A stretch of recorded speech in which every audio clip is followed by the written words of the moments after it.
여러분 안녕하십니까? 주말 뉴스 와이드입니다. 네, 여야 모두 공천 작업에 막바지 속도를 내고 있습니다. 이번 주는 어떤 일들이 있었는지 네 분 모시고 자세히 짚어보도록 하겠습니다. 송영훈 국민의힘 법률자문위원, 차재원 부산 가톨릭대 특임교수, 최수영 전 대통령직 인수위 전문위원, 한민수 더불어민주당 대변인과 함께합니다. 어서 오세요. 안녕하십니까? 예, 각각 이제 공천이 어느 정도 마무리 단계로 접어들면서 대진표가 완성이 되고 있습니다. 핵심 당직자라든지 당 대표라든지 이런 분들의 공천 지역도 확정이 좀 되고 있습니다. 먼저 영상 잠깐 보고 오겠습니다.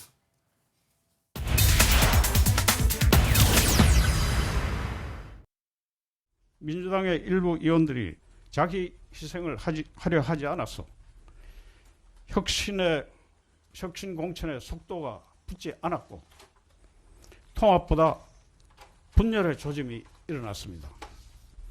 지금 세간에서는 국민의힘 공천이 산무공천이라고 부르고 있습니다. 말하자면 무희생, 무갈등, 무감동이고 민주당의 공천은 혁신을 위한 고통스러운 결단으로 평가하고 있습니다. 공관위의 그 전략 공관위 결정이 예. 부적절했다고 저는 보는데요. 그래서 저는 이거는 도대체 어떤 정무적 판단인지 모르겠어요.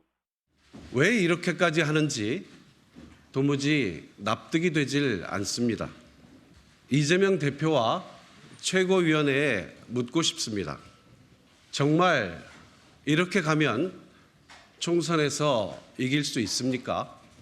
그럼 홍영표 의원도 이제 경선을 치러야 할지 말지 여부에 대해서도 좀 논의를 하셨던 건가요? 네, 이야기 있었습니다. 찬반 의견이 좀 대립을 했던 건가요? 네, 내부적으로 토론이 있었습니다. 근데 결국에는 그냥 그대로 진행하게 된 이유는 결론은 전략 공간이 원한 대로 의결이 되었습니다. 예, 먼저 민주당 얘기를 좀 해보겠습니다. 전체적으로 민주당과 국민의힘 당 지지율 얘기를 하기에 앞서 오늘 나왔던 여러 가지 공천 관련된 얘기를 좀 먼저 하겠습니다. 한민수 대변인, 지금 임종석 전 비서실장이라든지 홍영표 의원이라든지 대표적인 친문 인사들은 다 컷오프가 됐어요. 그러니까 사실상 이제 공천을 하지 않기로 했는데 이에 반해서 친명계들은 속속 공천이 이루어지고 있습니다. 어제 정성호 의원 공천도 좀 있었고요. 김병기 의원도 있었고 오늘은 이재명 당대표의 인천 개항을 단수 공천이 있었습니다. 네. 일각에서는 이재명 대표가 당대표를 사퇴하거나 불출마 선언을 해서 뭔가 분위기 쇄신이 필요하다 이런 요구가 많았었는데 그것 아랑곳하지 않고 이재명 대표에 대해서 단수 공천을 결정졌습니다. 잘한 겁니까? 잘한다고 평가를 해보는 말씀이시죠. 예. 일단 공관위에서 결정을 한 사안이고요. 원래 지도부는 당대표를 비롯한 지도부는 공천 막바지에 가장 늦게 이제 발표되는 경우가 예. 있습니다. 그리고 이재명 대표 같은 경우는 그 개항을 지역에 제가 알기로는 마땅한 출마하시는 분도 없는 걸로 알고 있기 때문에 그 적합도나 경쟁력에서 예. 개항을 해 단수 추천을 공천을 하는 조건에 부합한 걸로 알고 있습니다. 이제는 그 국민의힘에서는 원희룡 전 국토부 장관이 나오시기 때문에 두 분 그리고 다른 당당들의 후보도 있겠습니다만은 이제 승부를 겨뤄야 되는데 그 지역 자체가 지금까지 송영길 전 더불어민주당 대표가 5차례 하셨기 때문에 우리 민주당 입장에서는 유리한 지역을 볼 수 있습니다만 예.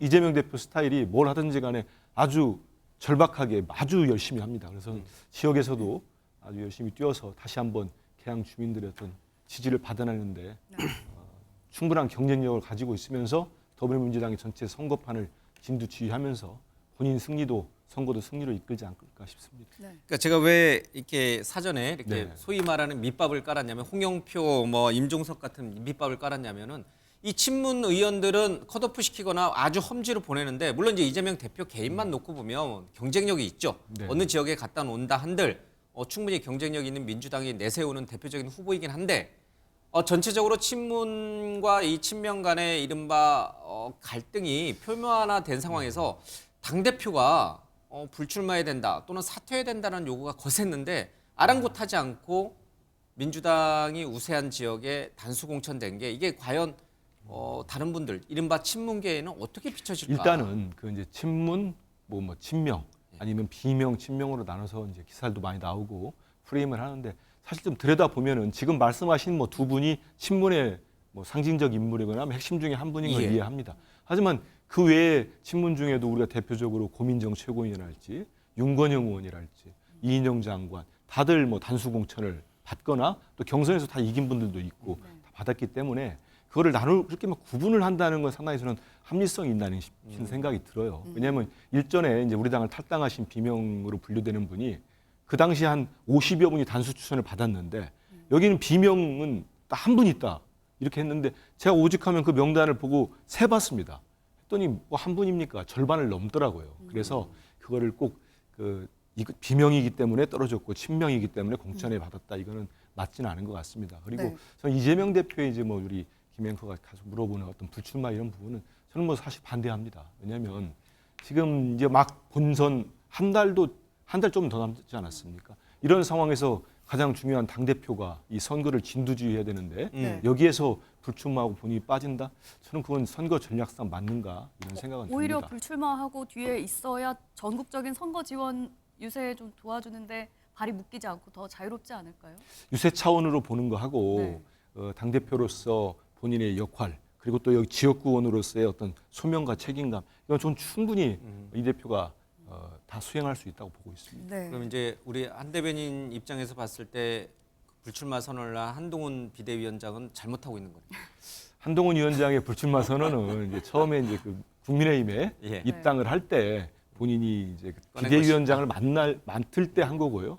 다르죠. 알겠습니다. 완전 다른. 왜냐하면 윤석열 대통령에 의해 가지고 대통령실에 의해서 말 그대로 집권 세력에서 비대위원장으로 앉혀진 분과 네. 전 당원과 국민들의 수백만 투표로 의해서 78%의 지지율을 받은 선출직 당 대표와 이거를 똑같이 등치하는 것은 맞지 않다고 봅니다. 알겠습니다. 어쨌든 인천 계양을의 이재명 대표가 공천이 결정이 되면서 많은 관심을 모았던 인천 계양을 지역의 명룡 대전이 현실화됐습니다. 원희룡 전 장관이 계양을에 앞서서 공천이 됐었는데 이 지역의 판세를 예측해 보면 어떨까요, 최수영 의원님?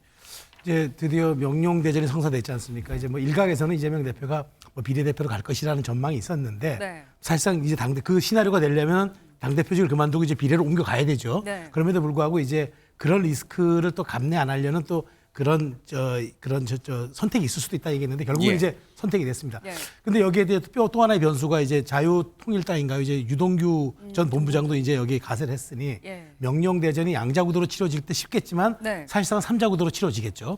그건 너무 과한 해석 아닙니까? 유동규 본부장이 유의미한 아니, 득표를 하겠습니까? 아니 근데 그 선거 캠페인 과정, 그러니까 나중에 득표는 모르겠으나 네. 선거 캠페인 과정에서 제가 보기에는 오히려 원희룡 전 장관보다 유동규 씨가 더 신경 쓸 수도 있을 것 같아요. 왜냐하면 계속적으로 이재명 대표 입장에서는? 왜냐하면 정책이나 어떤 뭐 공약 이런 캠페인보다는 네. 오직 대장동, 온리 대장동만 할 거 아니겠습니까? 오로지 대장동, 오로지 이재명. 그렇죠. 나 한 놈만 팬다. 한 사람만 옛날 팬다. 주유소 그렇죠. 습격 그 사건처럼. 영화 대사처럼 예, 예. 그렇게 되기 때문에 오히려 이재명 대표가 더 부담스러울 수도 있어요. 그런데 네.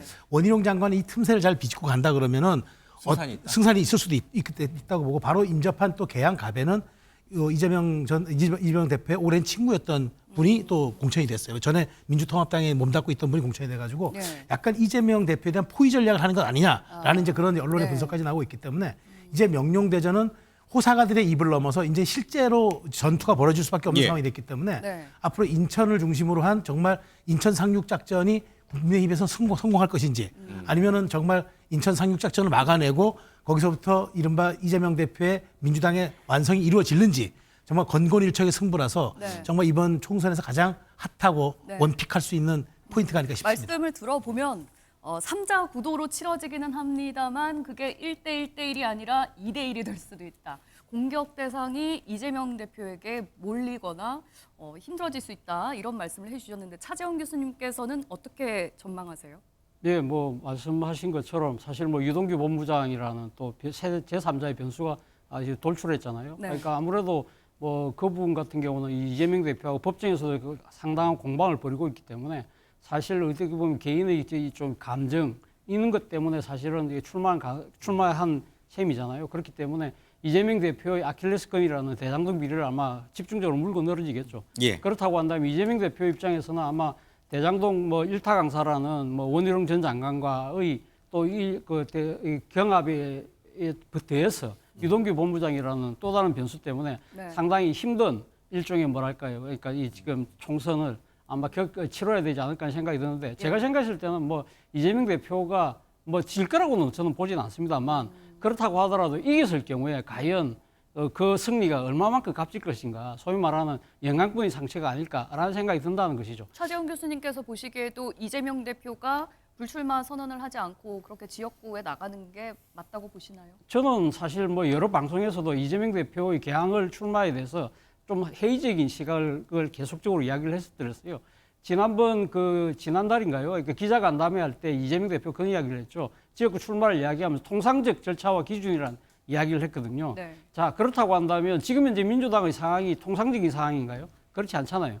지금 상당히 지금 공천 내전으로 이야기할 정도로 상당히 비상적인 상황이잖아요. 그렇고 그 중에서도 가장 큰 문제 중에 하나가 소위 말하는 이 친명 주류의 지금 단수 공천이 되고 네. 비명 친문계만 이렇게 개파의 불이익을 당하는 그런 모양새다. 그렇기 때문에 소위 말하는 지금 주류의 헌신과 희생 네. 이런 부분들을 상당히 많은 쪽에서 이야기를 하고 있잖아요. 그렇다고 한다면 물론 본인의 척건들을 쳐낼 수도 있지만 네. 그러나 가장 큰 이재명 대표의 헌신과 희생이라는 것은 본인의 정치적 이해를 접는 거거든요. 네. 그렇다고 한다면 저는 아마 이재명 대표가 마지막에는 결단을 좀 하지 않을까? 최소한 뭐 예를 들면 대표직 사퇴는 몰라도 불출마 정도는 할 수도 있겠다는 생각을 했거든요. 네. 근데 그렇지 못했잖아요. 지금 그대로 지금 본인이 나가겠다는 그 이야기 자체가 소위 말하는 이재명 대표가 지난번 유세 때 이야기했던 이재명의 민주당을 만드는 데 있어서 내가 빠져서는 안 되겠다는 입장을 분명히 교수한 것처럼 보인다는 것이죠.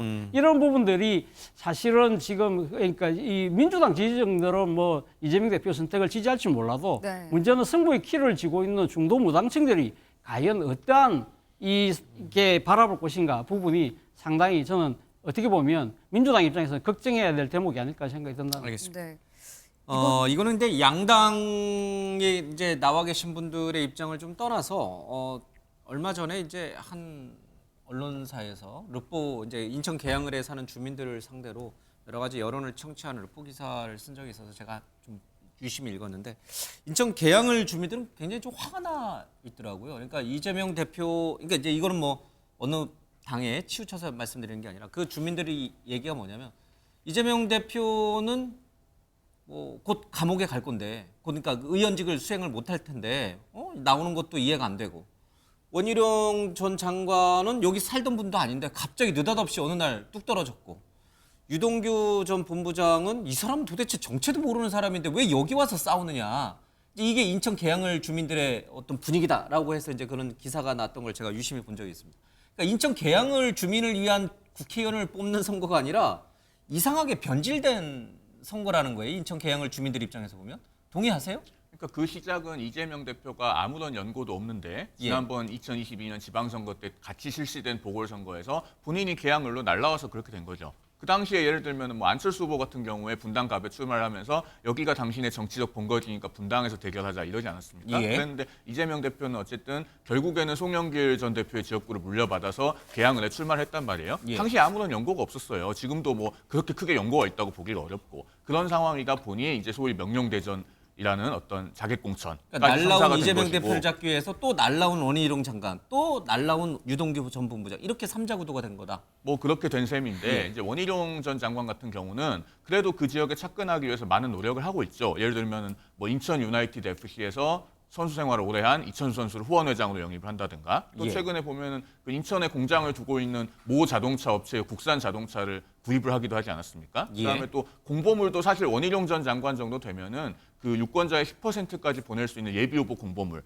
예. 활성 안 해도 돼요. 인지도가 뭐 90% 이상 될 거기 때문에. 그런데도 불구하고 10% 채워서 지금 공보물을 보내고 있고 이재명 대표 자택에까지 발송했다는 거 아닙니까? 예. 그런 것처럼 지역에 착근하려고 노력을 하고 있기 때문에 뭐 그런 부분은 상당히 지역 주민들에게 호소할 수 있는 그런 소구력을 높이는 수단으로 보입니다. 날라왔지만 정착하기 위해서 굉장히 애를 쓰고 있다. 그렇죠. 쉐보레 자동차도 사고 뭐 제가 뭐 일부러 이천수 선수도 후원회장으로 영입하고 뭐 그렇죠.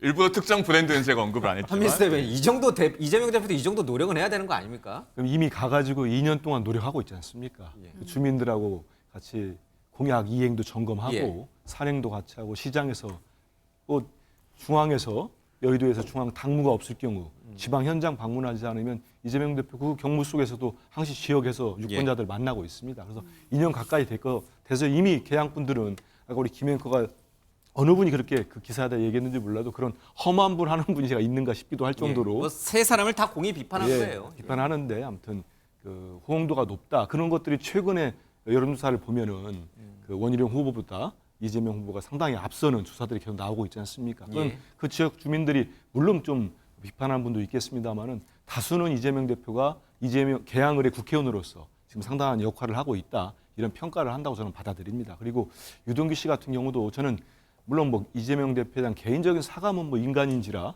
있을 수 있다 봅니다. 하지만 국회의원 선거를 그 개인적 사감을 풀려고 한다든지 아니면 유세 때 따라다니면서 다들 우려하시는 게 그런 거 아닙니까?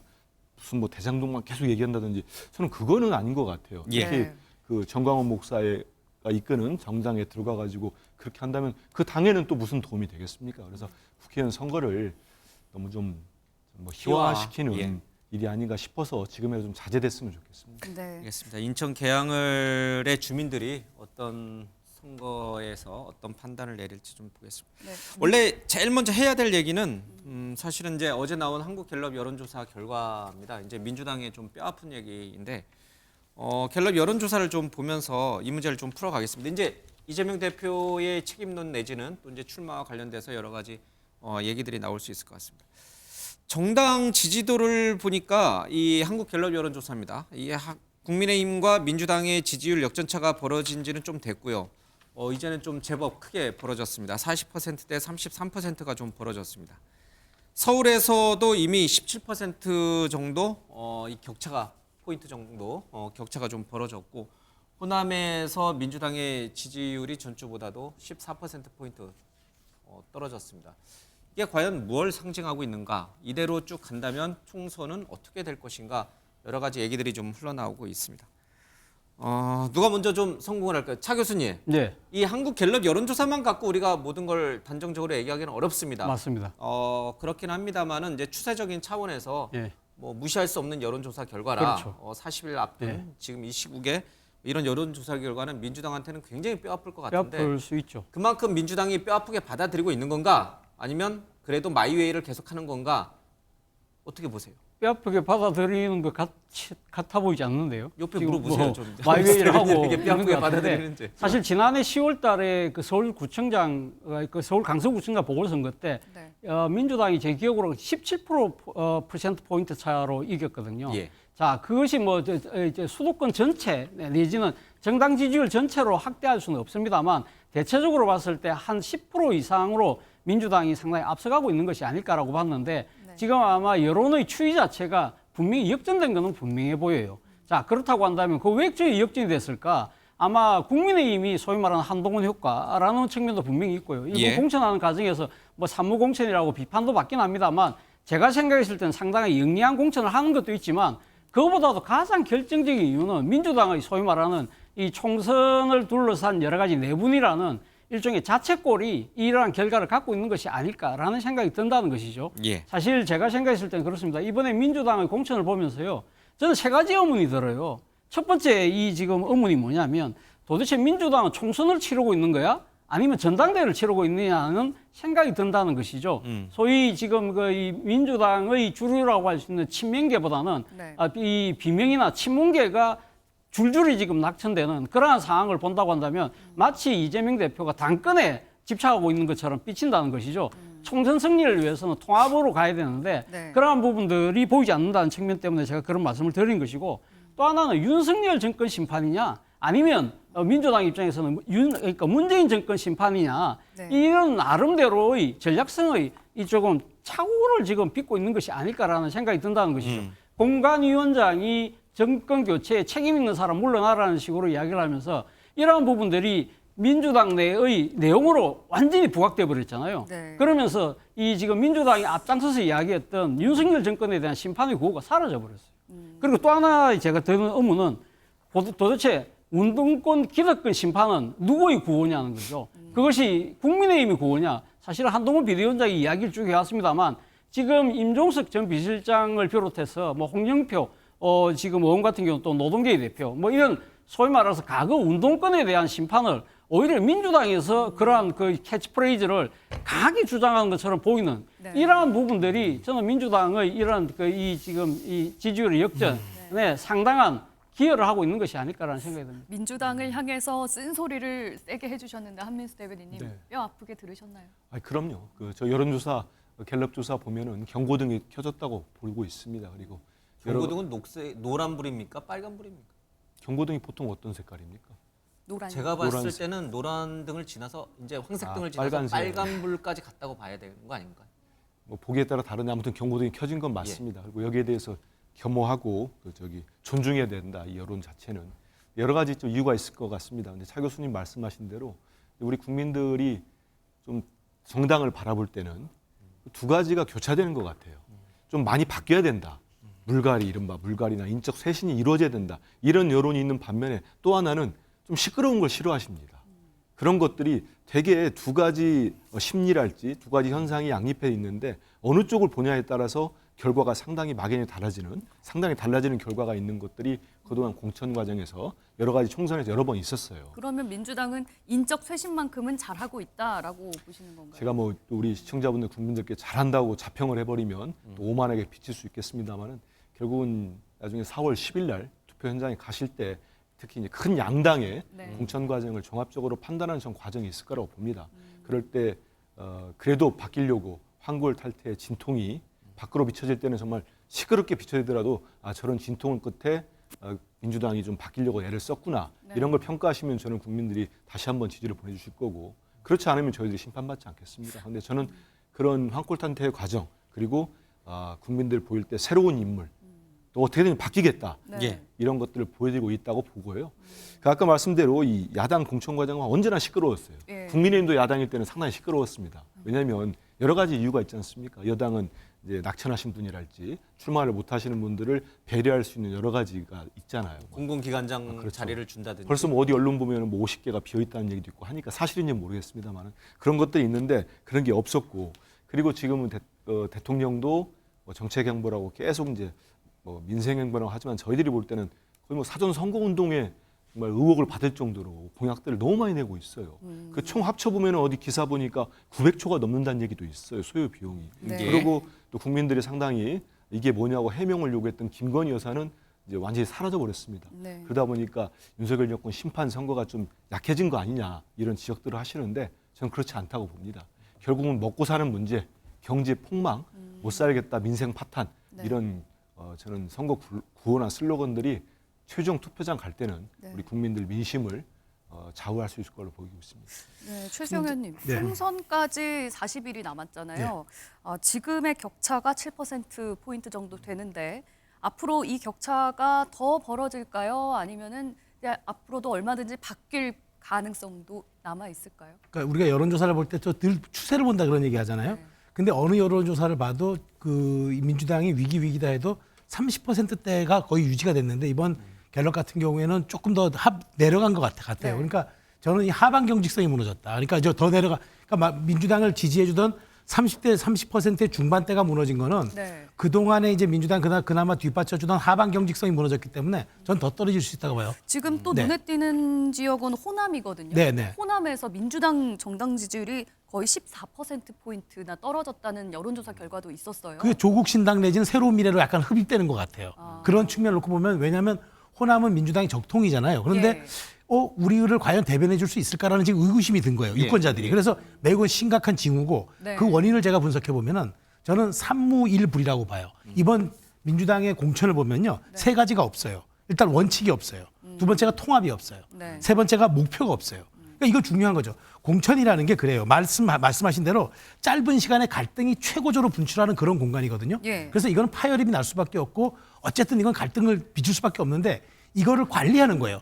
소통하고 물밑 대화를 하면서 어느 정도 이걸 진화시켜야 되는데 불통이 있어요. 그래서 민주당의 지금 공천은 삼무일불이다 이런 얘기들이 나오는 겁니다. 네. 그러니까 지지층에서조차 이래가지고 우리가 이길 수 있을까라는 의구심을 주고 네. 그게 이제 민주당의 이제 그 적통이라 할 수 있는 말하자면 호남에 갈 경우에는 호남 분들은 이런 전략적 투표에 능하다고 하잖아요. 네. 투표는 두 가지 유형이 있습니다. 진심 투표가 있고 전략 투표가 있는데 진심 투표는 어떤 식이 있어도 내가 좋아하는 사람을 찍겠다는 거고 네. 정당을 찍겠다는 거고 전략 투표는 그나마 견제할 수 있거나 이길 수 있는 쪽을 몰아주는 걸 전략 투표라고 하는데 예. 이렇게 된다면 저는 호남의 표심이 굉장히 이동할 거라 봐요.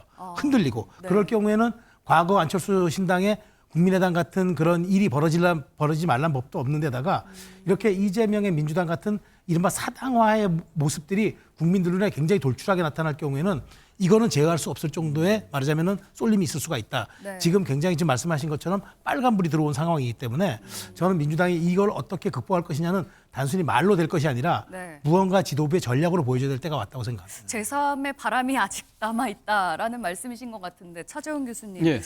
민주당에서 지금 공천에 반발하고 있는 홍영표 의원이나 네. 임종석 전 실장 앞서서 많은 민주당 민심들이 이제 신당으로 옮겨갈 거다 네. 이런 전망을 내주셨는데 민주당에서 이탈하는 의원들이 뭐 새로운 미래나 개혁신당이 아니죠. 조국 혁신당으로 갈 가능성 이제 얼마나 있다고 보시나요? 저는 아직 그 가능성은 반반이지 않을까 하는 생각이 들어요. 지금 일단 뭐 임종석 전 실장이 사실상 코드포됐지만 본인이 지금 당이 계속 남아서 지금 선거운동을 계속하고 있잖아요. 제가 생각했을 때는 그 임종석 전 비서실장이 바로 탈당을 할 가능성이 좀 높다고 봤는데 네. 왜 저렇게 할까 생각을 했을 때는 아마 총선 이유를 대비하는 것이 아닐까 하는 생각이 들어요. 오늘인가요? 어젠가요? 임종석 전 실장이 이런 얘기를 했는데요. 컷오프 결정에 대해서 재심 요구를 했는데 네. 이게 받아들여지지 네. 않으니까 이재명 대표의 속내는 충분히 알아들었다. 네. 이 얘기는 충분히 알아들었으니까 이제 당을 떠나겠다라는 건지 아니면 그럼에도 불구하고 당에 남겠다라는 건지. 그렇어요. 어떻게 그래서 저도 오늘 그 메시지를 봤는데 네. 그거 보면서도 계속 드는 의문이 지금 임종석 전 비서실장 입장에서는 상당히 지금 당 밖으로 나갈 경우에는 사실 본인이 지금 수도권 본인이 원래 출마하고 싶었는데 중성동 갑이잖아요. 예. 본인이 거의 무소속 출마하면 그러니까 본인이 당선될 수 있을까요? 제가 봤을 때 그 가능성 거의 없거든요. 무소속이 아니라 다른 신당으로 가게 되면 다른 신당을 가도 마찬가지라는 거죠. 그러니까 수도권에서는 특히 서울 같은 경우에서는 예를 들면 지금 민주당의 그러니까 이 같은 색채를 지닌 이 후보 자리 나왔을 경우에는 네. 소위 말해서 적정 분열이 국민의힘을 대상으로 했을 때는 일종의 적정 분열을 일으켜서 국민의힘에게 상당히 어부질이 시켜줄 가능성이 높거든요. 네. 그럴 경우에는 본인의 정치적 생명도 상당히 끝나지만 정치적 명분 자체가 훼손되기 때문에 아마 임종석 전 비서실장 입장에서는 아마 이 지금 바로 자신이 가고자 했던 중성동갑에 출마하기보다는 예. 앞서도 제가 말씀드린 대로 이번 총선에서 이재명 대표의 이런 식의 공천이 민주당의 패배로 아마 기착될 것이고 그런 부분들이 향후 그런 민주당을 재건하는 그러한 모습으로 갈 때 가면 이 당을 누가 재건할 것이냐 이런 부분들에 있어서 내라도 남아서 내가 이걸 재건해야 되겠다는 생각을 할 수가 있다는 거죠. 지금 화면에는 보이지만 저기 지금 출동한 사람들 중에 송갑석 의원이나 윤영찬 의원 같은 경우는 지금 경선을 합니다. 이분들은 경선한다는 의미는 탈당을 하지 않는다는 이야기거든요. 그리고 홍영표 의원도 지금 탈당 이야기를 아직 하지 않고 있어요. 이미 경선을 치르고 난 다음에는 다른 당으로 나갈 수 없는 거죠? 아니 다른 당으로 갈 수는 있어요. 갈 수는 있지만 다른 같은 당이라도 지역구에 출마를 출마는 힘들어요. 그렇기 지역구만 때문에 바꾸면. 정치적 효과가 별로 없잖아요. 네. 그렇기 때문에 경선에 임한다는 이야기는 당에 잔류하겠다는 의미거든요. 그렇다고 한다면 그네들의 구심점으로서 이 총선 이유를 대비한다는 생각이 있을 수도 있다는 것이죠. 그런데 또 하나의 가능성이 있어요. 예를 들면 임종석 전 실장의 고향이 전남 장흥이잖아요. 네. 만약에 호남 쪽으로, 그러니까 강주나 전남 쪽으로 가서 도전할 경우는 아마 새로운 미래의 이낙연 대표하고 손을 잡고 할 가능성도 있는데 그럴 경우에는 상당히 아마 호남, 특히 강주 전남에서의 새로운 미래의 정치적 파괴력이 상당히 커질 수 있을 거예요. 그런데 임종석 전 비서실장 입장에서는 고향으로 회귀는 하지 않을 것 같아요. 아무래도 그러면 자신의 정치적 생명을 연장하기 위한 하나의 이 정치적인 뭐랄까요 셈법에 의한 그러한 모습으로 비칠 수 있잖아요. 본인 입장에서는 민주당의 그 원칙과 이런 부분들이 훼손된 부분을 바로잡겠다는 생각이 더 강하다고 한다면 네. 아마 총선 이후를 대비하는 쪽으로 저는 결정하지 않을까 알겠습니다. 하는 게 제 생각입니다. 네. 그러니까 이제 개개인들의 어떤 당락이라든지 이런 것도 중요하지만 지금 민주당 입장에서 보면 민주당 자체가 이게 지금 난파선 같은 그런 위기 상황이기 때문에 당 얘기를 조금 더 해보도록 하겠습니다. 물론 이제 민주당 얘기니까 민주당에서 이제 나오신 분들 얘기를 좀 더 들어야 되는데 그래도 때로는 이제 상대당 쪽에서 하는 얘기를 경청하면 또 우리 당은 또 어떻게 가야 되는지 해답을 찾을 수도 있거든요. 앞서 여러 가지 이제 얘기했습니다. 뭐 차재원 교수께서는 정권 심판을 해야 되는데 오히려 민주당 내에서 운동권 심판을 해야 되는데 오히려 민주당 내에서 그런 행위를 하고 있다. 뭐 원칙과 통합을 해야 되는데 그런 것들 오히려 민주당이 더 못하고 있다 이런 얘기를 해주잖아요. 그러니까 한민수 대변인 말처럼 여당이 지금 국민의힘이 이른바 여권 프리미엄을 얻고 조용한 무음 공천, 뭐 감동은 없다 이런 비판도 있긴 합니다만 무음 공천을 통해서 순항하고 있는데 반해서 민주당은 이렇게 시끄럽고 이렇게 하는데 이런 어떤 환골탈태의 과정을 거쳐서 뭔가 새롭게 평가를 받을 것이다라고 자꾸 말씀을 하시지만 그게 아니라 이렇게 여권 프리미엄이 있는 여당에 맞서려면은 친문, 친노, 뭐 비문, 뭐 전부 비명 전부 이렇게 통합해야 된다는 목소리가 더 높거든요. 이제 그런 부분을 조금 더 얘기를 좀 들어보겠습니다. 어떻게 보세요? 지금 좀 시끄럽고 그렇긴 하지만 민주당이 이 국면을 잘 돌파해서 지금 국민의힘에 뒤처져 있는 이 지지율을 역전시킬 수 있는 반전의 카드를 만들 거라고 보세요? 국민의힘에서는? 이미 민주당 말씀이시죠? 그러니까 국민의힘 입장에서 봤을 때 민주당이 이 지금 난파선 같은 이 민주당이 잘 태풍을 뚫고 잘 이 항구에 잘 정박할 거라고 보세요? 이미 늦었죠. 지금 공천은 뭐 40일 이제 남았는데. 그렇죠. 39일 남았고 지금 이제 공천은 어쨌든 예. 절반 이상 왔지 않습니까? 그러면은 국민들께서 이미 민주당의 특히 전략 공천 원칙이 없고 사실은 정파의 이익에 따라서 하고 있다는 걸 이미 다 보셨습니다. 비명 행사 공천이라는 걸 보셨고 그걸 상징적으로 보여준 지역구가 3개가 있어요. 첫째는 중성동 갑입니다. 네. 임종석 전 실장을 컷오프시키고 전현희 전 국민권익위원장을 공천을 했는데 네. 그 발표를 할 때 안규백 전략공관위원장이 기자들로부터 받은 첫 번째 질문이 임종석 전 실장이 왜 컷오프 되었습니까? 였어요. 네, 설명을 그러면 거기에 안 대해서 했죠. 네. 일성으로 어떤 이유가 나와야 돼요. 네. 그런데 뭐라고 답을 했냐면 제가 아까 말했잖아요. 전현희 전 의원을 공천하기로 했다고. 이게 첫 답변이었어요. 그러면은 66년생 임종석 실장을 물러세우고 64년생 전현희 위원장을 공천을 하는데 네. 그게 세대 교체도 아니고 비서실장 출신을 물러세우면서 같은 정부의 장관 출신인 권익위원장을 공천하는 게 어떤 정권 교체에 책임 이석되는 것도 아니고 아무런 이유가 없잖아요. 그러니까 말을 못하는 겁니다. 그게 첫 번째. 그다음에 홍영표 의원을 컷오프하면서 안규백 전략공관위원장이 그 지역의 여러 사정과 뭐 여러 가지 요소를 고려했다. 이렇게 말을 했어요. 네. 그러니까 또 기자들로부터 바로 질문을 받기를 그 여러 가지가 뭡니까? 라는 질문을 받았어요. 역시나 답을 못하고 그 여러 가지를 제가 이 자리에서 어떻게 브리핑을 할 수 있겠습니까? 이렇게 답을 했어요. 네. 그러면 이것도 홍영표 의원을 컷오프 시킨 것에 합리적인 이유가 없는 거예요. 마지막 세 번째 치명적인 지역구가 서울 도봉갑입니다. 여기에 안기령 상근 부대변인을 공천을 하면서 그 차은우 논란이 있지 않았습니까? 네. 뭐 차은우보다 이재명이랍니다. 이게 사실 이번 선거를 상징하는 어떤 문장처럼 돼버렸습니다. 거기는 김근태 전 의원의 배우자인 인재근 의원이 계셨던 곳이기 때문에 네. 차라리 김근태 의원의 정신을 존중해서 당내 민주주의 차원에서 경선하겠다 이렇게 썼으면 명분이 있었을 거예요. 지금 명분도 없고 그분이 거기에 간 이유도 없고 이해할 수 없는 공천이 돼버렸습니다. 이런 것들을 이미 국민들이 다 보셨기 때문에 이제 와서 수습할 방안은 없다고 보는 것이죠. 예. 그러니까 지금 국민의힘에서 이렇게 신랄한 비판을 했는데 그 시각을 국민의힘에서 보는 시각이라고 보지 마시고 일반적인 국민이 보는 시각이다라고 하면 지금 우리 한민수 대변인도 조금 뭔가 이렇게 와닿는 게 있지 않을까요? 국민들께서 보시는 시각이라면 당연히 경청을 할 예. 부분들이 있는데요. 지금 말씀하신 부분들은 좀 한 측면만 과도하게 좀 부각시키는 면이 있다고 봅니다. 왜냐하면 가령 이제 뭐 친문이랄지 비명이라는 프레임으로 그분들만 이렇게 컷오프가 되거나 낙천됐다고 하는데 그렇지 않습니다. 따져보면은 이른바 강성 친명이라고 하는 의원들 서울에도 있었지 않습니까? 철험회라고 그분들 그냥 정말 컷오프되고 탈당까지 하셨어요. 만약에 이재명 대표가 그분들 공천 줬으면 뭐라고 했겠습니까? 더 강성 친문만 우대하는구나 이런 비판이 쏟아졌을 겁니다. 하지만 그렇지 않으니까 전략공관이 전략 차원에 논의돼가지고 그 컷오프했습니다. 예. 네. 중진에 정말 본인이 친명이라고 했고 대표적 친명이라고 하는 경기도 쪽의 중진 의원도 본인 지금 반발하지 않습니까? 개파에 뭐 개파 때문에 희생당했다. 본인이 친명이라는 걸 인정하는 거예요. 그런 분들이 한두 분이 아닙니다. 뭐 대표 비서실에 있었던 분은 나가겠다고 갔는데 거기 이광재 전 국회 사무총장 오면서 아예 경선 기회를 놓쳤습니다. 이런 부분들이 저희 이제 언론에서 우리 민주당의 뭐 친문 뭐 대표 주자는 몇 분들만 부각되다 보니까 이런 것들이 가려져 있는데 네. 그렇지 않다. 이런 부분들이 어떻게 한쪽만 하겠습니까? 이명백 공관위원장 말씀하신 대로 시스템대로 되고 있다는 말씀을 꼭 드리고요. 네. 우리 전략공관위원장께서 말씀 안 하신다 이런 얘기를 많이 하셨는데 전략이 왜 전략입니까? 전략적으로 판단해가지고 원칙과 기준에 따라 하고 있습니다. 그거를 기자들에게 일일이 다 밝힐 수 없는 대목들이 분명히 있는 거예요. 그럼 뭐 어느 정당은 마찬가지 아니겠습니까? 그러면 국민의힘에서는 왜 검사 출신의 대통령실에 있었던 핵심 인사는 그 좋은 지역에 그냥 전략공천을 합니까? 뭐 설명했습니까? 다 하지 않습니까? 그 이유가 다 있는 거예요. 그러니까 또 뭐 일방적으로 본인들의 어떤 좀 국민들부터 지적받을 부분들을 돌리면서 민주당에다 쏟아내고 있는데 전 그렇지 않다. 그리고 앞서서 말씀하셨던 이제 몇 가지가 없다 하셨는데 분명히 말씀드리지만 우리의 목표가 있습니다.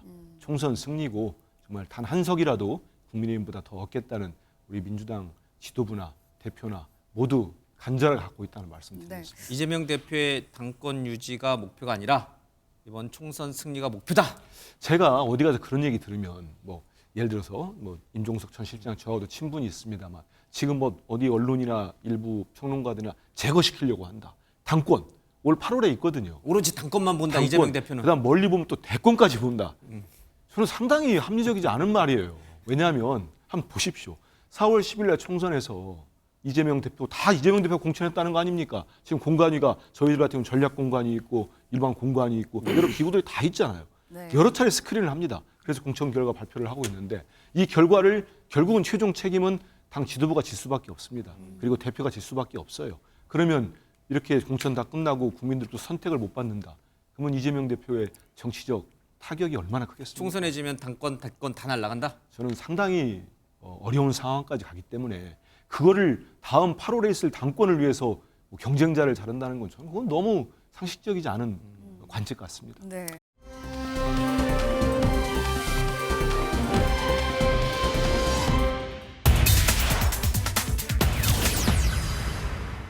장관의 말을 겸허히 들으면 좋게 지나갈 일을 세상 지휘랍시고 해가 지고 일을 더 꼬이게 만들었어요. 네, 그래서 제가 제지시를 하겠다. 내 말을 못 알아들었으면. 근데 검찰청법에 제지시 이런 거 없어요. 역대 법무부 장관이 말 안 되는 검찰총장 두고 일을 해본 적도 없고 또 제지시라는 걸 발상을 해본 적도 없는데. 추미애 장관은 민주당 그냥 이 눈 감고도 그냥 당선되는 지역 있지 않습니까? 이런 데 말고는 격전지 정도만 넣어도 어디든지 이기기가 어려워요. 그러면은 추미애 장관 같은 경우에는 민주당 지지자 외에는 확장력이 없다는 게 입증이 됐어요.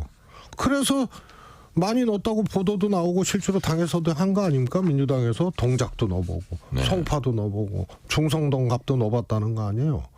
안 되잖아요. 그런데 무슨 여전사예요? 네. 최수영 의원님. 네. 여전사라고 민주당에서 이름을 붙였는데 험지가 아니라 왜 양지로 보내는 거냐 이런 논란이 나오고 있습니다. 네. 이 세 사람의 공천 결정 결과 어떻게 보고 계신지요? 이게 민주당의 입장에서는 자가당착이에요. 이렇게 영입한 인물들을 서울 어느 곳에 보내줘도 경쟁력이 있어야 되는데 네. 결국 추미애 장관이 세대 교체입니까? 그래서 경기 하남갑으로 보낸다 그랬는데 거기 전직 의원이 민주당이에요. 네. 보니까 그 바로 직전 선거에서 국민의힘 후보를 17.5%포인트 이상 따돌렸더라고요.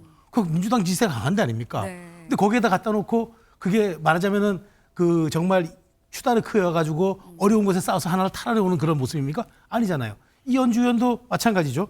아니 이현주 의원이 인재 영입입니까? 친문 저격위에서 왔지. 그러니까 이런 것들이 정말 민주당이 얘기했던 것과 이게 설득력이 떨어지니까 자가당착 소리를 들을 수밖에 없는 거죠. 네. 다만 이제 전현희 의원에 대해서는 이제 여러 가지 평가가 광남에서 당선된 분이기 때문에 한 번쯤 그래서 그런 것들에 대해서 이제 논의는 있을 수 있지만 저는 여전자 3인방이라는 이게 프레이밍이 굉장히 과장됐다. 그리고 어찌 보면 전현희 위원장 입장에서는 기분이 좀 나쁠 수도 있겠다. 자기가 여기 함께 묶여 들어가는 예. 것도. 그래서 저는 민주당이 괜히 이른바 친명에 대한 너무 이 프레임이 확장되니까 뭔가 좀 물을 타기 위해서 여전사 3인방이라는 그 카드를 끌고 들어왔지만 참으로 좀 볼 민망하게도 추미애 장관 전 장관은 한안갑. 네. 그다음에 이현주 의원도 경기 용인으로 가는 이런 식의 것이 과연 인재영입이고 세대 교체인가라는 질문을 하지 않을 수 없고요. 어쨌든 저는 이번에 민주당이 여전사 3인방을 꺼내가지고 뭔가 좀 소득을 얻으려고 해봤습니다만은 네. 정말 손익계산으로 치면은 참담한 수준만 남기고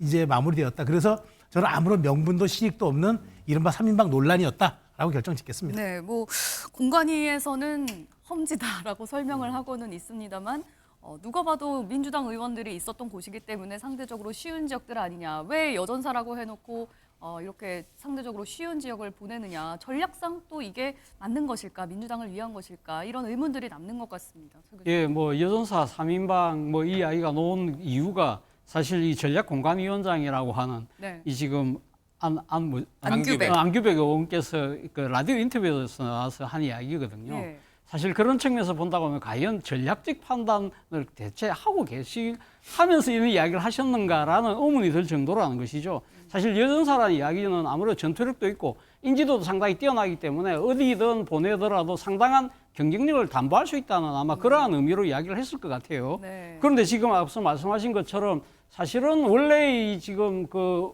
거론되던 지역이 예를 들면 동작을에 이수진 의원을 컷오프하고 난 뒤 이수진 의원 지역에 뭐 추미애 전 장관이라든지 전현희 전 국민권익위원장을 한번 넣어보는 식으로 이야기를 했었잖아요. 네. 그런데 결과적으로 지금 그 동작을에 누가 공천이 됐냐면 류삼영 전 총경이 공천을 됐거든요. 그런데 저는 이런 공천 자체가 도저히 이해가 안 되는 게요. 뭐 저기 유삼영 전 총경의 그 경쟁력을 이야기하는 것이 아니라 이분은 소위 말 우리가 이 법조에서 향판이라는 말을 하잖아요. 그러니까 이 그 동네에서만 계속적으로 이 판사하시는 분과 마찬가지로 이분은 소위 말하는 그런 식으로 표현을 빌면 향경이에요. 네. 이분은 경찰대학 졸업하고 나고 제가 알기로는 부산에서만 거의 경찰 경력을 다 쌓으신 분이에요. 예. 그런 분을 갑자기 지금 이 행안부 내에 경찰국 신설 때문에 반대를 주도했다고 해서 약간 전국적인 주목을 받았다고 해서 이분을 느닷없이 부산도 아니고 네. 서울에 동작을에다가 이렇게 공천하는 경우가요.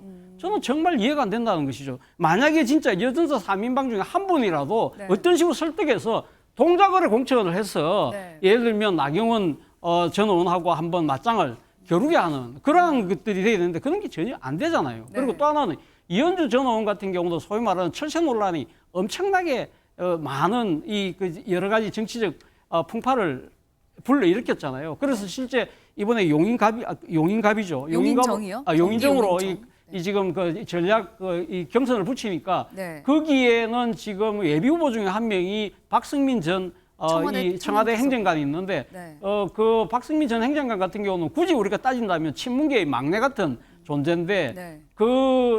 박승민 전 행정관 전 비서관이 뭐라고 이야기를 했냐면 이거 뭐 철새도 왜 이런 철새를 이기다 보내느냐 하는 식으로 이야기를 하면서 당내에서도 또 다른 분란을 불러일으킨다는 것이죠. 예. 네.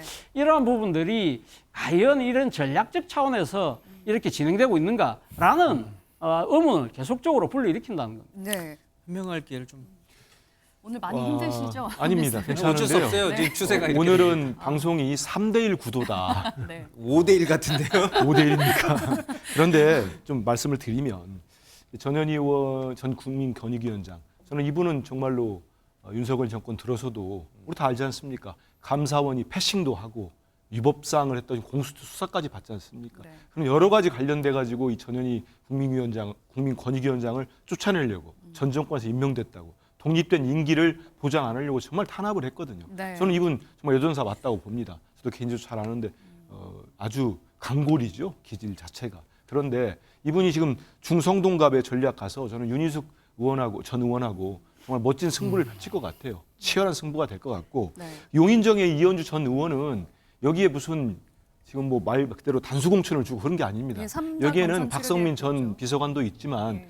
제가 알기로 이현욱 아마 그 후보도 있어요. 예. 이분이 경기주택공사 사장이었나요? 그랬을 겁니다. 네네. 그렇게 따지면 또 이재명 대표의 친명, 정말 핵심이라고도 분류될 수 있지 않겠습니까? 예. 근데 여기에 이현주 전 의원이 복당해서 3인 경선을 하는 겁니다. 그러면 두 분, 이현주 전 의원을 뺀 두 사람은 이미 그 지역에 상당히 오랫동안 지금 선거운동을 했거든요. 네. 그럼 이현주 전 의원은 불리한 입장 아니겠습니까? 그래서 이걸 과연 혜택을 받았다고 볼 수 있는 건가 이런 생각이 들고 추미애 전 장관은 짧게 말씀드리면 하남이 분구가 되면서 네. 하남갑이 을에 비해서는 상당히 보수화된 지역으로 많은 언론들도 분류를 하고 있더라고요. 그래서 여기 가서도 추미애 전 장관이 국민의힘 후보가 어느 분으로 결정되는지 모르겠습니다만은 네. 상당히 멋진 승부, 치열한 승부를 할 거라고 보고 있습니다. 네. 알겠습니다. 자, 민주당 얘기를 좀 많이 해봤는데요. 예. 지금 아니 잠시만요. 이제 전체적으로 시끄러운 공천이 과연 국민의 선택을 받을 것인가 아니면 시끄럽지 않고 이제 소음이 없는 무소음 공천이 결국 잘한 공천으로 유권자의 선택을 받을 것인가는 이제 40일 뒤에 이제 판가름이 날 겁니다. 그러나 지금의 이 앞서 잠깐 봤던 한국갤럽 여론조사를 놓고 봤을 때 과연 어느 쪽으로 이 지금 선거의 분위기가 기울었을까? 이거는 물론 이제 40일 뒤에는 또 달라질 수 있겠지만 지금은 좀 예측이 가능한 것 같습니다. 그래서 지역별로 조금 좀 살펴봐야 될 것 같습니다. 서울에서 민주당과 이 지금 국민의힘이 지난 선거만 놓고 보면은 압도적으로 민주당 의원들이 다수 배출이 됐습니다. 제가 정확히 이제 의원 숫자는 얘기할 수 없습니다만 거의 민주당이 싹쓸이하다시피 서울을 가져갔습니다. 뭐 경기도 말할 것도 없고요. 그런데 지금 서울 지역의 여론조사만 놓고 보면은 앞서 얘기했습니다만 17%포인트 차로 지금 국민의힘이 앞서가고 있습니다. 그렇다면 이른바 소위 말하는 한강벨트를 비롯해서 민주당이 강세를 보이고 있는 강서라든지 도봉이라든지 또 뭐 저 강북 지역에 이런 지역들도 다 대거 지금 국민의힘으로 넘어가지 않겠느냐라는 전망이 계속 나오고 있습니다. 자, 이러면 서울 지역 한강벨트를 중심으로 서울 강남은 말할 것도 없고 서울 지역이 전부 빨간색으로 물들 것이냐 이 얘기를 좀 하고 가겠습니다. 그다음에 낙동강 벨트 얘기도 좀 하고 가겠습니다. 전망을 어떻게 하세요? 이제 겨우 좀 싸워볼 수 있는 환경이 된 거고요. 빨간색으로 물들 거라는 거는 대단히 성급한 예측으로 저는 그렇게 보고 있습니다. 너무 겸손하신 아닙니다. 왜냐하면은 지난번 총선에서 41대 8이 나왔어요. 의석. 41대 8이. 예, 41대 8이 나왔고 지금 이제 서울에서 정당 지지율이 좀 앞서게 나왔다고 합니다만은 우리가 잘 아시다시피 1000명 샘플로 여론조사를 하면은요. 예. 인구 비례로 그 할당을 했을 때 서울에 한 175명 정도 됩니다. 그 작은 표본에서 뭐 10몇 % 차이 났다고 해봤자 그거는 표본이 작아서 차이가 어떨 때는 튀어서 크게 나오기도 해요. 다음 주에 조사할 때 어떻게 나올지 모릅니다. 그리고 전체적인 지금 총선의 흐름을 보면은요. 그 총선을 1회부터 9회까지 치르는 야구 게임의 비유를 하면 국민의힘은 5회까지 퍼펙트 당하다가 6회에 이제 주자 한 명 1루에 나간 겁니다. 지금요? 예, 지금이 6회에 주자 한 명이 1루에 나간 꼴이다. 그렇죠. 주자 한 명 이제 1루에 나갔고 그 1루에 나간 것도 사실 안타 쳐서 나간 게 아니고 상대 투수가 몸에 맞는 공을 던져서 데드볼. 1루에 나간 거죠. 그렇죠. 그런 거기 때문에 지금 이거를 뭐 주자가 아직 홈에 들어오지도 않았는데 좋아하고 환호하기에는 매우 이르다 저는 그렇게 보고 있습니다. 한동훈 비대위원장이 이렇게 겸손하자 낮은 자세로 가자 그거하고 코드가 같네요. 우리 실제로 여론조사를 보면 그렇게 보여요. 그리고 여론조사는 매주 바뀌지 않습니까? 큰 변수가 생기면 뭐 2, 3일 만에도 바뀌기도 하고요. 그런 거기 때문에 39일이면 아직도 뭐 경천 동지할 만한 일들이 많이 발생할 수 있는 그런 시간이 남아 있습니다. 너무 겸손해서 엄살처럼 비춰집니다. 우리 그러니까 최 의원은. 예. 아니 저는 뭐 물론 이제 겸손하게 얘기한 거고요. 사실 이제 그 이른바 우리가 흔히 얘기하는 경기에 비유를 한다면 승기를 잡았다고 그러잖아요. 예. 국민의힘으로서는 최소한 지금 승기를 잡은 것입니다. 왜냐하면 1월 초반까지만 하더라도 정권 심판론이 거의 압도했어요. 정권 심판론이 국정 안정론보다는 훨씬 나았고 그다음에 야당 심판론도 있었지만 그 수치가 정권 심판론에 비해서 유의미하진 않았어요. 그런데 지금은 오히려 어떤 게 됐냐면은 이렇게 정말 말하자면은 그 공당의 어떤 공천 시스템을 무너뜨리는 이런 민주주의를 정말 형해화시키는 이런 정당을 우리가 찍어줘야 하나라는 약간 의구심이 든 거죠. 그러니까 이른바 서울 시민들이. 그렇죠. 쌍방 심판론에서 거대 야당 심판론이 더 이제 올라오는 구위에 와 있고 그다음에 자꾸 뭐 이제 김건희 여사 뭐 특검법 얘기하는데 이미 예견된 변수는 변수가 아닙니다. 이미 이건 다 선 반영된 이슈에 불과한 거고 그렇기 때문에 이제부터 나올 수 있는 이슈가 뭐냐면은 누가 더 이제부터는 득점을 하는 것보다 실점을 덜 하느냐인데 네. 지금 나와서 하는 거 보면은 죄송합니다. 민주당은 이미 통합의 기로를 놓쳤기 때문에 어쨌든 파열음과 분열이 계속될 수밖에 없고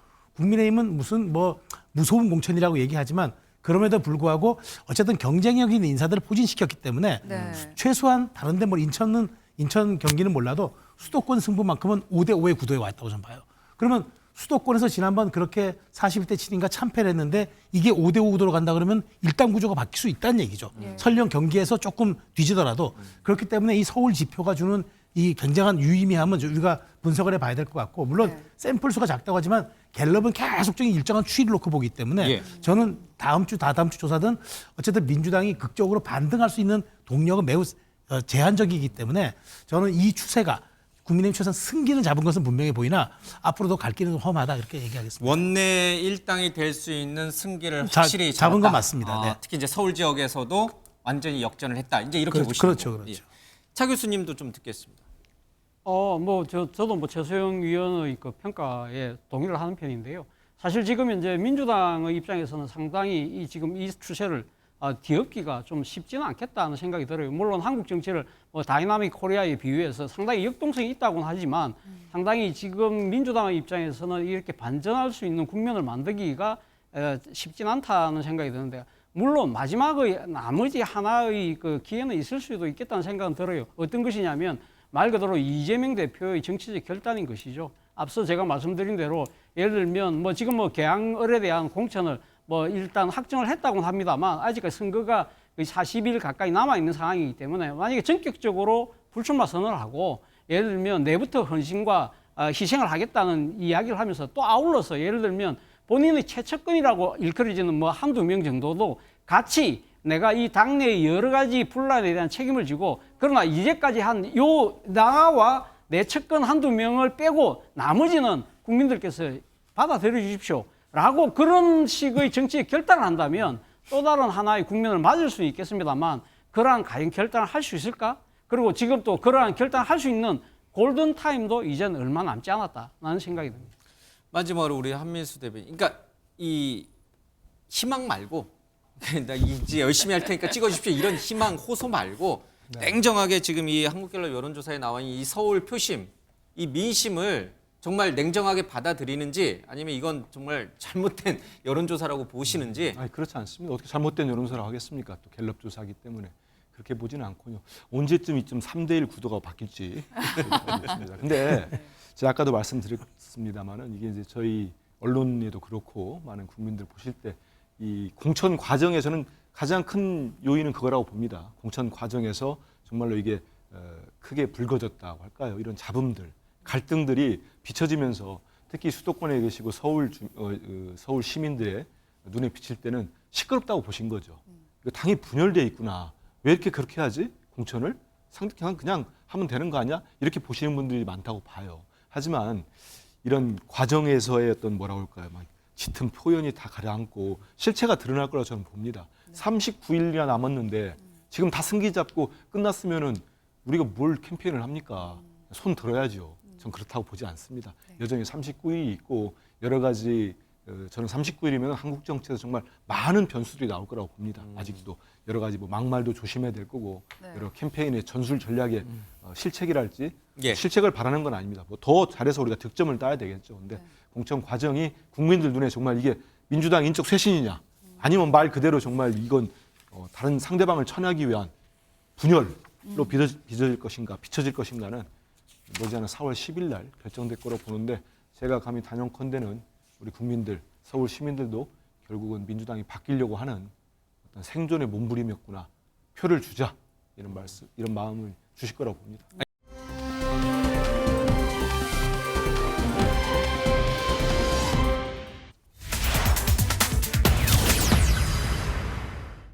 어떤 여론조사에서 뭐 13% 이상 나오는 이유가 있는데 그분들이 제가 하급심에서 유죄 판결을 받은 걸 모르시지 않을 것 아닙니까?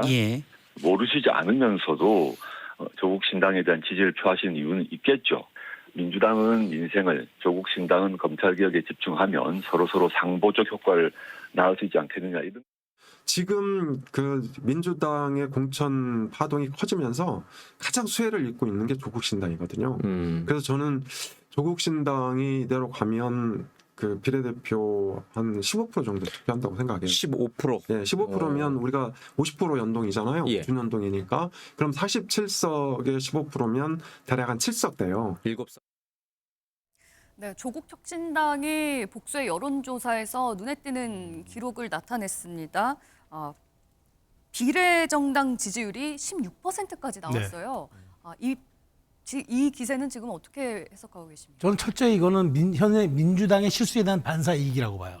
그러니까 민주당이 그나마 대한정당, 수권정당으로부터의 그런 모습을 보여주지 못하고 민주당의 적통성의 계보를 잇는 정당의 모습도 보여주지 못하고 이번 공천 과정은 말 그대로 투명하고 객관적이고 시스템이 아니라 사감과 어떤 사당화에 따른 이런 어떤 전략이 공천이라는 건 이미 국민들이 목도하고 다 알아버렸어요, 이 진실을. 그런데 조국 신당은 무언가 어쨌든 조국 혁신당이라고 그러죠. 조국 혁신당은 무언가 방향성이 뚜렷해요. 조국이라는 분은 어쨌든 지금 그러니까 지금 재판을 받고 있는 신분이라 네. 어찌 보면 의원직을 달아도 배지를 뗄 거라고도 알아요. 그러니까 조국 전 장관도 그런 얘기를 합니다. 내가 설령 잃으면은 내 동지가 그 뒤를 잃을 거라고 공공연하게 얘기합니다. 조금 전에도 얘기를 하잖아요. 네. 그런데 그럼에도 불구하고 왜 여기 이렇게 관심이 쏠리느냐. 저는 어쨌든 국민들이 민주당에 대한 실망감이 여기에 표현된다고 봐요. 네. 왜냐하면 정청래 최고위원이 얘기했듯 둘이 결은 같은 것 같아요. 서로 부인은 하지만. 네. 왜냐하면 조국 혁신당이 더 파래요. 더 팔았죠. 예, 더 당 색깔이. 그래서 그걸 뭐 트루블루라고 그 얘기를 하더라고요. 예. 근데 정청래 최고는 얘기했잖아요. 우리는 큰 바다에서 다시 만날 거다. 그러니까 가는 방향 같은데 옷만 바꿔 입었으니까 그럴 거라면 차라리 민주당 지지할 거 비례정당은 내가 조국 혁신당 지지해 줄래. 니들이 방향이 같다고 하니까.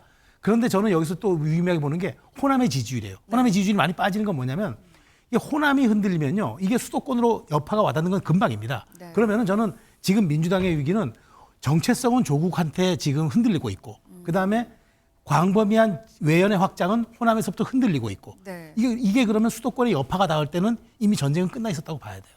그래서 지금 이 조국 혁신당이 주는 게 당연히 조국 혁신당에 관심이 있어서가 주는 것 이렇게 해석하기보다는 민주당에 대한 반감과 실망이 이동하고 있다. 이렇게 보는 게 분석이 정확할 것 같아요. 네, 뭐 로고도 그렇고 당 색깔도 그렇고 상당히 민주당과 비슷한데 이거를 민주당과의 자매 정당 효과를 노리기 위해서라고 봐야 될까요? 아니면은 이제 확실하게 친문은 챙기겠다. 우리가 진짜 민주당이다라는 의미에서일까요? 근데 조국 전 장관이 계속적으로 민주당에 대해서 민생을 신경 써주고 큰 형으로서 역할 이런 말씀하는 거 보면은 우리가 뭐 진짜 민주당이다 이런 식의 캠페인은 아닌 것 같아요.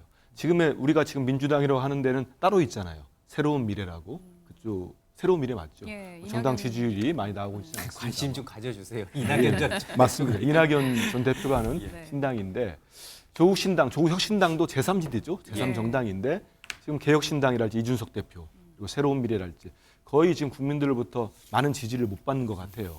그러다 보니까 저는 두 가지를 보고 있어요. 지금 이 조국 전 장관의 조국 혁신당이 이 정도의 높은 지지율이 나오는 거는 결국은 현 정권의 검찰 수사랄지 어떤 검찰 정권이라는 여기에 대한 국민적 반감이 상당한 것 같습니다. 민주당을 지지했던 호남 지지층이 조국 혁신당으로 옮겨간 게 아니라 윤석열 정부에 대한 심판론에 의해서 지금 조국 그게 혁신당의 꼭 뭐 지지율이 다라고 할 수는 없어요. 분명히 혼재돼 있을 겁니다. 혼재돼 있는데 현 정권의 어떤 검찰권의 부당성, 뭐 형평성이 무너지는 거, 공정성이 사라졌다. 네. 여기에 대한 지지하는 세력이 분명히 있습니다. 그리고 아까 우리 최수영 평론가님 말씀대로 거기다가 또 우리 민주당 전통적 지지자들 중에 네. 강성 지지자들 중에 조국 혁신당으로 가자 하는 분들이 일부 있을 거라고 보고 있어요. 하지만 이게 시너지 효과를 낼 때는 저희들이 지지층을 좀 더 확대하는 그런 긍정적 효과도 있을 거라 보고 있습니다. 알겠습니다. 조국 전 장관은 10석을 목표로 하고 있습니다. 네. 상당히 자신감이 있어 보이는데 가능성이 있다고 보시나요? 뭐 지금 현재 추세도라고 하면 뭐 10석도 저는 뭐 가능할 수 있지 않을까 생각이 드는데요. 지금 앞서 우리 그래픽을 다시 한 번 더 보여주시면 좋을 것 같은데 예. 거기 보면 지금 국민의힘이 지금 비례에서 40.9%거든요. 네. 그런데 여기 보면 지금 그래프 좀 다시 보여주세요. 비례연합정당이 민주당이 추진한 비례연합정당하고 조국신당의 지금 지지율을 합치면요. 네. 약 41% 가까이 돼요. 자, 그렇다고 한다면 지금 원래는 사실 이 조국신당이 없었다고 한다면 비례연합정당이 한 40% 가까이 됐겠죠. 그렇다고 한다면 지금 민주당을 지지하는 층들이 대거 지금 조국신당으로 옮겨가고 있는 모습을 보여주고 있다는 거예요. 일종의 네. 뭐랄까요. 뭐 좋게 이야기하면 제루섬 그런 효과를 보여주고 있는 셈인데 네. 그만큼 그런 민주당 지지층들은 왜 조국 혁신당으로 가느냐. 제가 생각했을 때는 민주당의 지금 공천을 둘러싼 여러 가지 이 모습들이 네. 사실 민주주의를 지켜왔던 민주당답지 못하다는 그런 실망감들이 상당히 아마 민주당 지지층, 기존의 전통의 지지층들이 그 대안으로 지금 조국 혁신당을 쫓는 것이 아닐까 생각이 들고요. 문제는 제루섬으로만 끝나면 좋은데 네. 그게 아니라 이게 지금 조국 신당이 계속 약진할 경우에는 문제는 중도 무당층들, 그러니까 승부의 키를 쥐고 있는 중도 무당층들이 조국 신당에 대해서는 상당히 좀 배관시하는 이제 정치적으로 상당히 조금 뭐랄까요, 좀 이렇게 상당히 좀 비판적인 그러한 입장이기 때문에 이러한 중도의 확장 자체를 아마 차단할 가능성이 있다. 그렇다고 한다면 전반적으로 민주당을 비롯한 진보 진영에는 나름대로는 제가 봤을 때는 크게 도움은 되지 못하겠다는 생각도 듭니다. 민주당에서 이탈한 의원들이 조국 혁신당으로 갈 것이냐 아니면 이낙연 전 대표의 새로운 미래로 갈 것이냐에 대한 부분도 관심인데 이낙연 대표 같은 경우에는 처음에 불출마 선언을 했었는데 광주에 출마를 하겠다 말을 바꿨습니다. 그 생각을 바꾼 이유는 어디에 있다고 보십니까? 지금 이낙연 대표가 어쨌든 지역구 출마를 해서 뭔가 동력을 다시 되살리지 않으면은 네. 새로운 미래가 굉장히 어려운 처지에 놓여 있죠. 그렇기 때문에 그 광주 출마를 거론을 하게 된 것 같고 아직 공식 선언은 안 했습니다만 그리고 지역구는 이제 광주 서구을하고 광산을 뭐 검토하고 있다는 거 아닙니까? 그런데 제가 봤을 때는 뭐 광주 서구을에 만약에 출마를 한다면은 또 좋은 승부의 가능성도 열려 있다고 봅니다. 거기는 왜냐면은요 과거 2012년에 그 소위 야권 연대를 해서 그 통진당 오병윤 후보가 공천을 받은 적이 있습니다. 네. 그랬을 적에 그 야권 연대에 대한 반작용으로 이정현 당시 새누리당 후보가 39% 득표를 했던 적이 있거든요. 그러니까 지금 광주에서도 민주당의 공천이 이렇게 흘러가는 것에 대한 반발 심리는 분명히 있다고 보여져요. 아까 우리가 그 봤던 갤럽 여론조사 결과에서 민주당의 호남 지역 지지율이 53%까지 떨어지지 않았습니까? 예. 그럼 그런 반작용으로 이낙연 대표가 광주 서구을에 출마를 한다면은 반발 심리가 새로운 미래에 대한 어떤 투표로 연결될 가능성도 있다. 그래서 아마 그런 부분에 착안해서 지금 출마를 하게 된 것이 아닌가 보이고 네. 그다음에 민주당에서 탈당하려고 하는 그 의원들에 대해서는 아마 지금도 설득 작업이 계속되고 있을 것 같은데 네. 그분들을 포섭을 하려면은 이제 새로운 미래가 어떤 이낙연 대표 개인의 대선 플랫폼이 아니라 정말로 민주당을 재건하고 다시 민주당에 돌아가서 민주당을 개혁하기 위한 그런 어떤 노아의 방주 같은 것이다라는 점을 그 의원 개개인들에게 잘 설득하는 작업이 우선 선행되어야 할 것 같습니다. 네,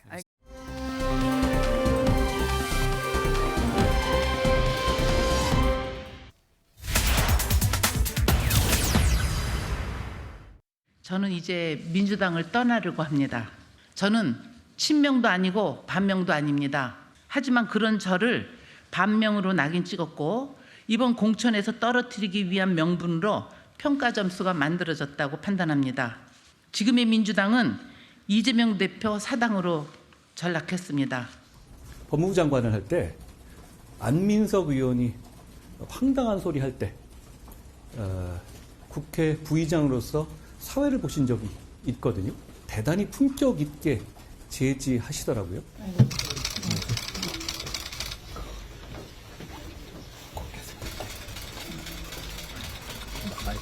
김영주 부의장님과 같이 경륜 있고 상식 있고 합리적인 정치를 하는 분과 함께 정치를 하고 싶다라는 말씀을 드렸습니다. 제가 사실 많이 배웠습니다. 앞으로도 많이 배우고 싶다라는 말씀을 드립니다.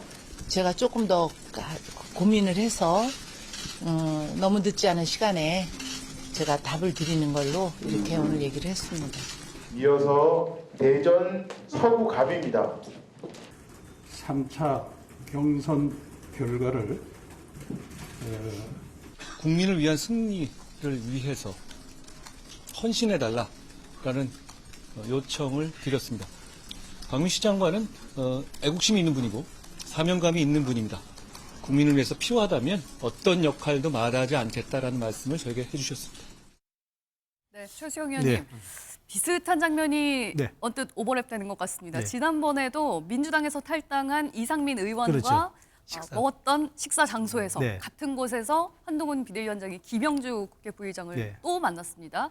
역시 입당을 제안한 것으로 네. 알려져 있고 아직 김영주 부의장의 답변은 나오지 않은 상태인데 뭐 입당 가능성이 거의 지금 무게가 실리고 있죠. 거의 1,500명 그 지지자 당원들과 함께 오겠다는 얘기가 이제 있는 것 같은데 네. 저는 이제 최근에 이런 현상들을 이제 그러니까 귀순이라고 표현하는데 저는 귀순이라기보다는 전향 인사 정치라고 좀 말씀드리고 싶어요. 귀순이면 뭐 북에서 내 그러니까 이제 언론은 민주당에서 언론은 귀순이라고 하는데 귀순입니까? 저는 네. 귀순이라기보다는 전향 인사.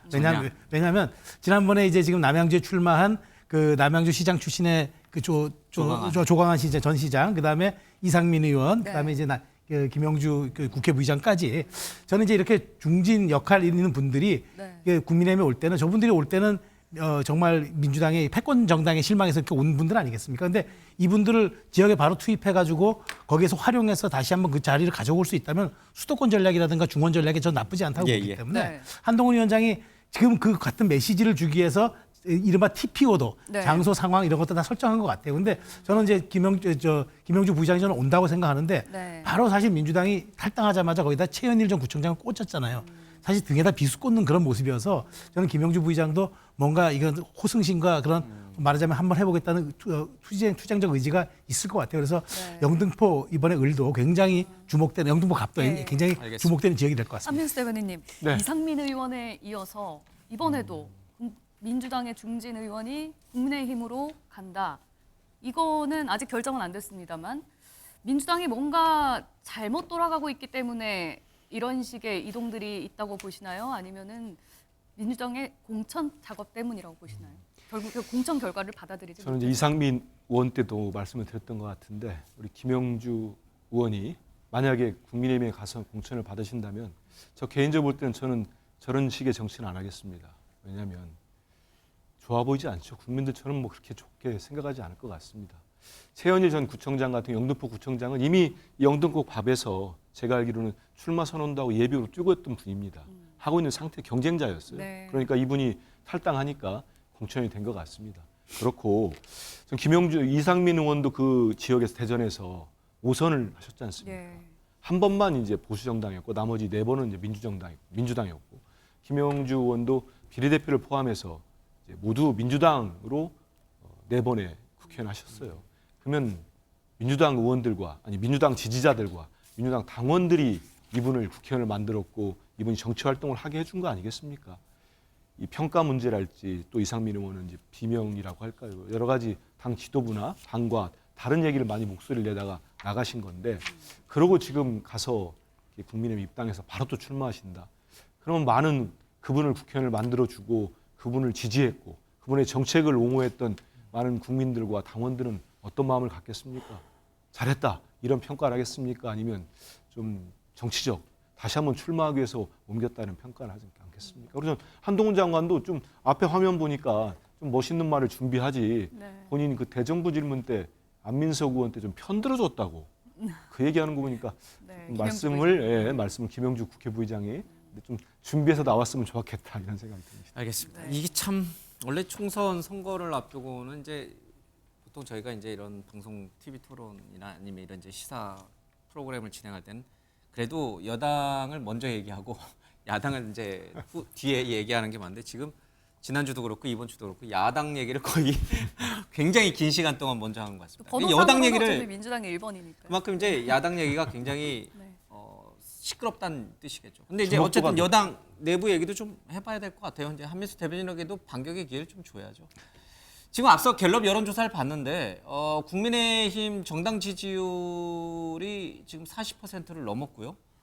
그리고 윤석열 대통령의 국정수행 지지도도 40%에 육박을 했어요. 예전에는 한동훈 비대위원장이 취임한 이후에 개인 지지율은 높지만 당 지지율이 따라가지 못하는 이른바 소위 말하는 뭐 우리 최소영이 늘 말하는 디커플링, 비동조화 현상 때문에 굉장히 고심이다. 이게 숙제다. 이런 얘기를 진짜 많이 했는데 이제는 디커플링이 해소되고 다 동조화 현상으로 간 건가?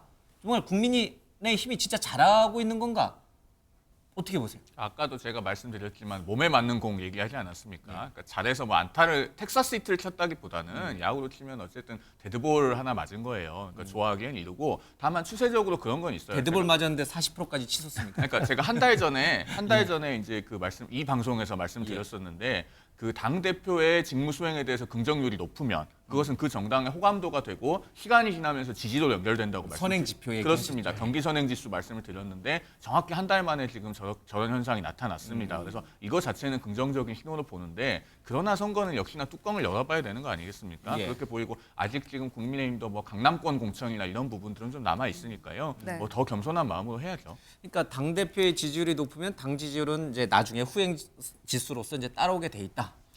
그러면 저 민주당의 전략도 이제는 이제 한동훈 비대위원장이 취임 후에 이재명 대표를 굉장히 많이 신랄하게 비판했잖아요. 그럼 이제 이재명 대표도 친문이나 뭐 비명계하고 싸울 게 아니라 한동훈 비대위원장을 향해서 계속 이렇게 공격을 가하면 이제 좀 그런 어떤 지지율 상승 효과를 좀 얻을 수 있는 거예요. 민주당은 뭐 공천이 끝나고 나면 윤석열 정권에 대한 심판의 분위기가 다시 만들어질 거라고 본다고 그러잖아요. 그렇다고 한다면 한동훈 비대위원장에 대한 공격이 아니라 윤석열 정권의 그동안의 한 1년 반의 국정 운영에 대한 아마 그런 부분들, 실정들, 그런 부분들을 아마 집중적으로 공격을 하지 않을까 하는 생각이 들고요. 사실은 지금 윤 대통령의 국정 지지율이 올라간 이유는요. 제가 봤을 때는 의대 정원 확대 이 부분에 대해서 상당히 국민들이 상당히 압도적으로 지지하는 현안이잖아요. 이런 부분들에서 굴하지 않고 밀고 가는 모습들이 상당히 높은 평가를 받고 있다는 측면이 있다는 것이죠. 그리고 또 하나는 제가 봤을 때는 이거 아까는 요 부분은 정책적인 측면이고요. 정치적인 측면에 봤을 때는 일종의 뭐랄까요. 부자기의 자기? 쉽게 말해서 정치 현장에서 윤 대통령이 완전히 사라져 버렸잖아요. 네. 그리고 지금 또 하나 윤 대통령과 관련된 그 현안 중에 하나가 김건희 여사와 관련된 여러 가지 논란들. 그 최근에 이제 뭐 지금 쌍특검법이 부결되기를 했습니다만 일단 수면 아래로 내려간 부분들. 예. 이런 부분들이 저는 상당히 영향을 준 것이 아닐까라는 생각이 듭니다.